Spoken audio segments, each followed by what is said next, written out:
Good evening everyone.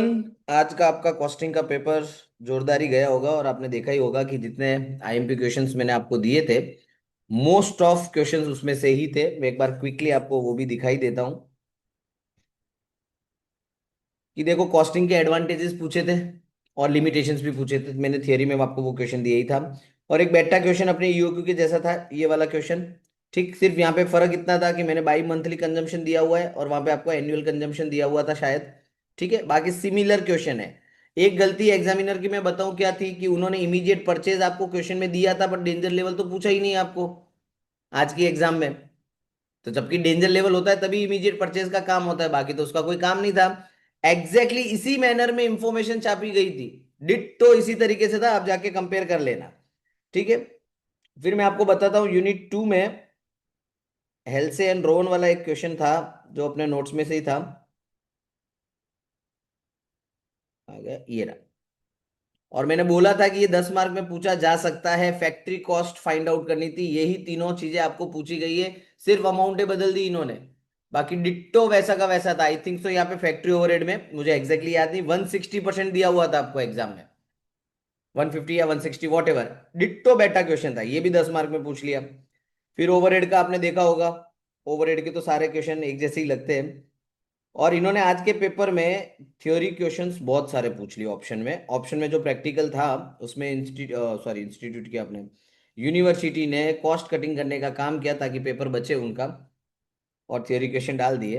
अच्छा, cost sheet के अंदर मैंने एक लास्ट में क्वेश्चन दिया था, बैठा कॉपी क्वेश्चन है, सिर्फ अमाउंट बदली है। क्वेश्चन नंबर 4 एग्जैक्टली वैसा का वैसा ही क्वेश्चन है, आप जाके चेक कर सकते हो। आई थिंक सो यहाँ पे 9,60,000 आपको दिया हुआ था इंस्टेड ऑफ 720, और यहाँ पे 180 की जगह पे सेलिंग प्राइस आपको 480 आई थिंक सो दी हुई थी। ठीक है, और नीचे 80% कैपेसिटी ही बोला था।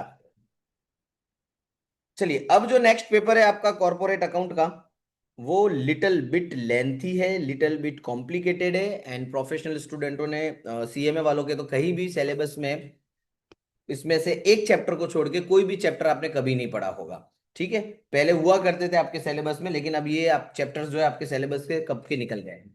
तो पहले मैं आपको पेपर बता देता हूं कि 232 जो आपका कॉर्पोरेट अकाउंट का पेपर है, corporate is nothing but one kind of financial account के जैसा होता है। क्वेश्चन नंबर 1 जो होगा वो आपका यूनिट वन में जो आपका पहला क्वेश्चन है उस चैप्टर का नाम है profit prior to incorporation. Company के इनकॉर्पोरेशन से पहले के प्रॉफिट का बाइफरकेशन कैसे करोगे। इसमें आपको क्वेश्चन को दो पार्ट में सॉल्व करना है, प्री पार्ट अलग, कंपनी के इनकॉर्पोरेशन से पहले का अलग, इनकॉर्पोरेशन के बाद का अलग। कितने मार्क में पूछा जाता है? 10 मार्क में। आप क्वेश्चन की लेंथ देख सकते हो। ठीक है, 5 एडजस्टमेंट के साथ पूछा है। ऑप्शन में इन्होंने पूछा है अगेन यूनिट 1 का एक चैप्टर है बिजनेस परचेज।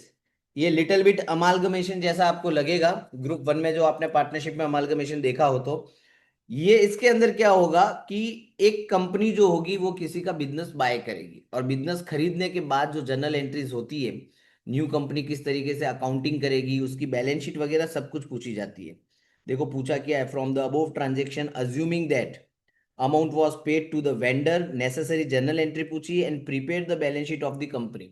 और कंपनी की बैलेंस शीट आपको कंपनीज एक्ट 2013 के हिसाब से ही बनानी है। ठीक है, नॉर्मल बैलेंस शीट चलेगी नहीं यहाँ पे भी।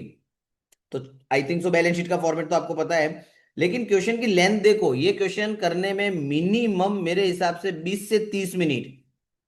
20 मिनट्स कब लगेंगे? जब आपने इसकी प्रैक्टिस की हो, आपका ग्रिप हो। ठीक है, और 30 मिनट्स और उससे ज्यादा भी लग सकते हैं अगर आप क्वेश्चन में फंस गए तो। ये था आपका क्वेश्चन नंबर 1। फिर आता है क्वेश्चन नंबर 2। आप देख सकते हो मस्त चकाचक कंपनीज एक्ट 2013 की बैलेंस शीट तैयार करके रखी हुई है, और इस चैप्टर का नाम इन्होंने रखा है कैपिटल रिडक्शन। इसको अगर मैं अकाउंट में दूसरी लैंग्वेज में बोलूं तो इसका नाम होता है इंटरनल रिकंस्ट्रक्शन। कि कंपनी जब खराब पोजीशन में होती है तो कोर्ट की परमिशन के साथ वो अपनी पूरी बैलेंस शीट को रिस्ट्रक्चर करती है, अपने शेयर कैपिटल को कम करेगी, अपनी लाइबिलिटीज को सेटल्ड करेगी, कुछ असेट्स को बेचना पड़े तो बेचेगी। उसके ऊपर ये चैप्टर बना हुआ है। तो एक पूरी बैलेंस शीट दी है, एंड आपको 6 एडजस्टमेंट पूछे और बोला है कि जर्नल एंट्री दीजिए, एंड उसके बाद आपको वापस नवी कंपनीज एक्ट 2013 के हिसाब से बैलेंस शीट बनानी है। अब जब कंपनीज एक्ट 2013 के हिसाब से बैलेंस शीट बनाते हैं तो आपको पता ही है टाइम कितना जाता है। अगेन मैं आपको बताऊं तो इसके अंदर आपका टाइम पीरियड 30 मिनट्स गिन के चलो, अगर अच्छे से प्रैक्टिस की है तो। अदरवाइज 40-45 मिनट्स ये कंज्यूम करेगा। तो पेपर भी 2 घंटे का ही होता है, लगभग लगभग 1 घंटा आपका यहाँ पे खत्म हो गया। मुझे यहाँ लगता है ना कि क्वेश्चन नंबर 2 में आप लोगों को ऑप्शन के साथ जाना चाहिए। एक छोटा सा क्वेश्चन पूछा जाएगा जिसके अंदर एक या मैक्सिमम 2 जर्नल एंट्री होगी 5 मार्क में, और एक 5 मार्क का थ्योरेटिकल क्वेश्चन होगा। इसमें आप थ्योरी के अंदर थोड़े बहुत गप्पे मार लेना, 2-3 चीजें आप गूगल करके देख लेना, मैं आपको 3-4 थ्योरी क्वेश्चन दूंगा, उसमें से ही एक छपेगा, मुझे ऐसा लग रहा है। तो इसके साथ जाओगे तो ज्यादा बेटर रहेगा। बट ये वाला क्वेश्चन करने के लिए भी आपको चैप्टर आएगा तभी कर पाओगे। ऊपर वाले क्वेश्चंस को अगर आपको पूरा कॉन्सेप्चुअल क्लैरिटी के साथ आता है तभी आप ये वाली जनरल एंट्री कर पाते हो। ठीक है, तो मैं छोटे क्वेश्चंस भी देखूंगा, होगा तो मैं आपको करवा दूंगा। यूनिट 3 जो है आपका, ये आपके लिए सबसे इजी वाला है, बैंकिंग, जो आप ग्रुप 2 के अंदर पढ़ चुके हो। मैं आपको थोड़ा सा रिकॉल करवा देता हूं। ये आपको क्वेश्चन नंबर 1, अगर आप मेरे पास पढ़े हो तो बैंकिंग में आप मेरी बैंकिंग की नोट्स निकालोगे तो वहां पे आपको सिमिलर वैरायटी के क्वेश्चन मिलेंगे। ये फर्स्ट है इंटरेस्ट ऑन डाउटफुल डेट का क्वेश्चन। ठीक है, सो ये आपके लिए इजी। क्वेश्चन नंबर 2 जो दिया है वो आपको आरओबीडी का दिया है।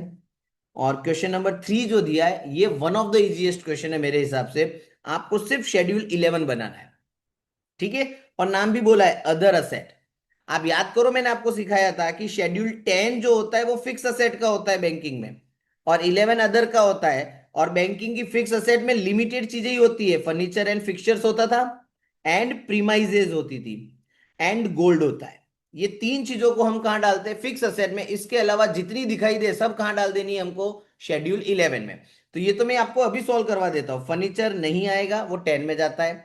सिल्वर आएगा, टैक्स पेड इन एडवांस आएगा, इंटरेस्ट अक्रूड आएगा, स्टॉक ऑफ स्टेशनरी आएगा, non banking asset acquired in satisfaction of claim ये भी आएगा, बिल्डिंग नहीं आएगा, एंड इंटर ऑफिस एडजस्टमेंट आएगा। ये 3 नाम याद रखना खाली, furniture, fixture, premise and gold. ये फिक्स में जाते हैं, बाकी सारे किस में जाते हैं? अदर में जाते हैं। तो ये तो सिंपली आप 5 मिनट में एक डब्बा तैयार करना है, सारी अमाउंटें डालनी है और आपको टोटल मार देना है। ये फोकट के आपके 5 मार्क थे। क्यों 5 मार्क? क्योंकि इसमें आपको बोला है अटेम्प्ट एनी टू, कोई भी 2 आपको करना है, और आपको 3 सवाल दिए गए और इसके अंदर आई थिंक सो कोई ऑप्शन नहीं है। सो 3 छोटे सवाल होंगे, उसमें से 2 आपको करने हैं। तो ये तो आप नहीं पढ़ोगे तो भी चलेगा। आपको इंटरेस्ट ऑन डाउटफुल डेट भी आता है और आरओबीडी वाले क्वेश्चंस भी आते हैं, जिसमें इस तरीके के क्वेश्चंस हमने बहुत सॉल्व किए हुए हैं। फिर मूव करते हैं क्वेश्चन नंबर 4, और ये है लिक्विडेशन ऑफ कंपनीज करके चैप्टर का। अभी तक आपने कंपनी के अकाउंट देखे, अब कंपनी जब बंद हो जाती है तो उसकी अकाउंटिंग कैसे होगी? तो यहां पे आपको एक स्टेटमेंट प्रिपेयर करना होता है which is known as receipt and payment account कहा जाता है।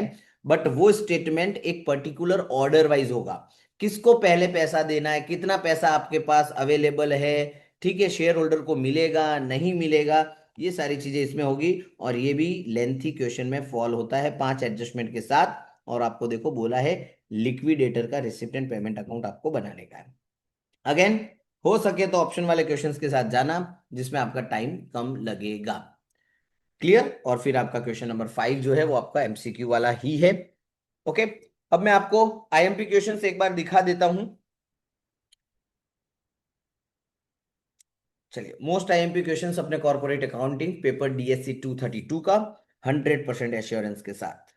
यूनिट 1, पहला क्वेश्चन जो आपका आने वाला है वो है प्रॉफिट प्रायरर से। ठीक है, मैंने यहाँ पे टोटल 3 या 4 क्वेश्चन प्रॉफिट प्रायरर के रखे हैं विथ आंसर्स के साथ। अब आंसर देख के आपको कुछ समझ में नहीं आने वाला अगर आपने पहले ये चैप्टर नहीं पढ़ा है तो। एक्सक्लूसिवली सीएमए इंटर वालों को ये चैप्टर नहीं समझ में आने वाला।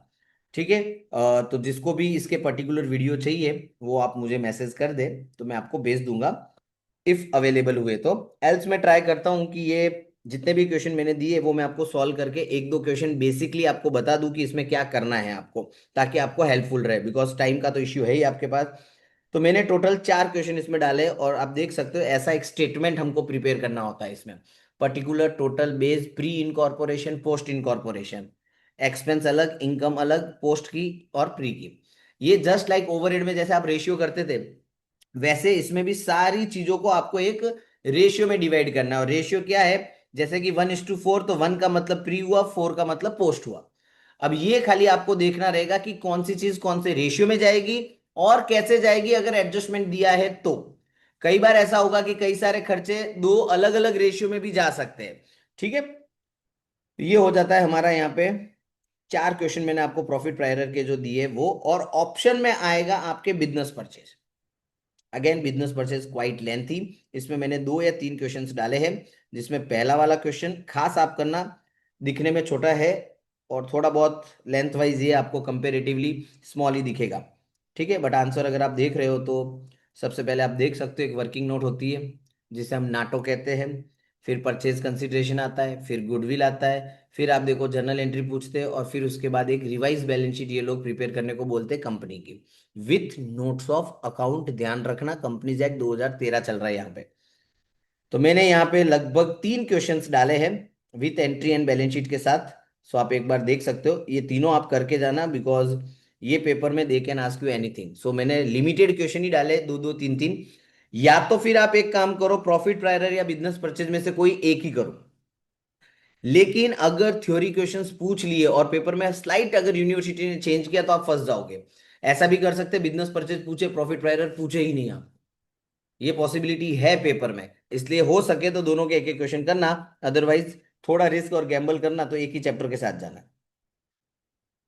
चलिए ये यहाँ पे अपने आ जाते हैं यूनिट 2 के ऊपर। यूनिट 2 प्योरली आपका 10 मार्क का, यहाँ पे भले 14 लिखा है, ये ओल्ड पैटर्न में 14 हुआ करता था। ठीक है, इसमें बड़े क्वेश्चन है, और इसमें आप देख सकते हो जर्नल एंट्रीज आपको पूछी गई है। ठीक है, और उसके बाद एक कैपिटल रिडक्शन का अकाउंट पूछा है, एंड देन आफ्टर आपको एक रिड्यूस बैलेंस शीट प्रिपेयर करने को बोला है कंपनीज एक्ट के हिसाब से। अगेन ये चैप्टर भी लेंथी है, आप देखना, आपको समझ में आया तो अच्छी बात है। मैंने यहाँ पे आंसर के साथ तो दे दिया है। बाकी मैं ट्राई करता हूँ कि कल तक आपके लिए इसके इन सब चैप्टर्स के ऊपर एक एक वीडियो बना के मैं आपको दूं। हाँ, ये छोटे छोटे क्वेश्चंस भी मैंने कैपिटल रिडक्शन के डाले हैं, ये आपके लिए बेटर ऑप्शन है, 5 5 मार्क में पूछे जाएंगे एक एक जनरल एंट्री वाले। ठीक है, तो ऐसे जितने बन सकते थे मैंने बना के दिए हैं, एंड आई होप सो इसमें से एक क्वेश्चन तो आप लिख के चलो कि आएगा ही आएगा आपकी एग्जाम में। फिर साथ में 5 मार्क का थ्योरी क्वेश्चन हो सकता है। मैंने चार क्वेश्चंस दिए, methods of reducing capital, write losses to be written off from capital reduction, and ways in which a company can reduce its share capital under companies act, and write provision of the companies act for the capital reduction. चारों के answer आप Google से ढूंढ सकते हो, और अगर आपके पास बुक है तो बुक में ये आंसर्स अवेलेबल होंगे। ठीक है, इसमें से जो मुझे लग रहा है मैं आपको बता देता हूँ कौन सा पूछा जा सकता है जिसके सबसे ज्यादा चांसेस है। तो मैं आपको 2 मिनट में बता देता हूँ। यहाँ पे लास्ट टाइम उन्होंने पूछा था reason for reducing capital reduction, तो इस बार मेथड पूछने के चांसेस लग रहे हैं मुझे, एंड 1 और 2 के चांसेस सबसे ज्यादा लग रहे हैं मुझे। ठीक है, तो 1 और 2 आप एक बार अच्छे से देख लेना, बाकी करो चार तो ज्यादा ही अच्छा है। बैंक अकाउंटिंग आपके लिए इजी है, जिसमें मैंने आंसर के साथ जो लिमिटेड क्वेश्चन है, इंटरेस्ट ऑन डाउटफुल डेट का, बिल डिस्काउंट के। अच्छा, इसके अंदर भी एक जोल है थोड़ा, एक मेथड ऐसी है जो आपने शायद नहीं पढ़ी होगी इंटर में, वो है ये वाली method, question number 6, loan cash credit overdraft method. ये आई थिंक सो आपके सिलेबस में नहीं था। सो ये क्वेश्चन खास करना, क्योंकि थोड़ा ऑड कर रहा है यूनिवर्सिटी इस बार, तो ये क्वेश्चन आपको देखने को मिल सकता है एग्जाम के अंदर। बाकी तो इजी यूनिट है ये। अच्छा, कुछ थ्योरी के क्वेश्चंस भी कर लेना। Non banking asset and non performing asset क्या होती है, ये वाले थ्योरी क्वेश्चन करके जाना, अगर बैंकिंग में तीन क्वेश्चन में से एक क्वेश्चन थ्योरी का डाल दिया तो। फिर आता है लिक्विडेशन ऑफ कंपनी, इसमें भी फुल फ्लेज मैंने सारे क्वेश्चंस विथ आंसर के साथ, आप देख सकते हो स्टेटमेंट कैसा होता है लिक्विडेटर का, final statement of receipt and payment, जिसमें ये प्रॉपर ऑर्डर वाइज चलेगा। ध्यान रखना, ये नाम जो है ये ऑर्डर वाइज है सारे के सारे, इसमें आप कोई भी चेंजेस नहीं कर सकते, तो ये ऑर्डर आपको याद रखना पड़ेगा। ठीक है, और नीचे बहुत सारी आप देख सकते हो वर्किंग करनी पड़ रही है, कैपिटल डेफिसिट्स फाइंड आउट करनी पड़ती है, कितना पेमेंट करना पड़ेगा शेयर होल्डर को उसके ऊपर। दो या तीन क्वेश्चन मैंने इसके डाले हैं, तीन क्वेश्चन डाले हैं इसके अंदर, ये तीनों क्वेश्चन आप अच्छे से कर लेना, इसमें से ही एक क्वेश्चन आपके एग्जाम में होगा।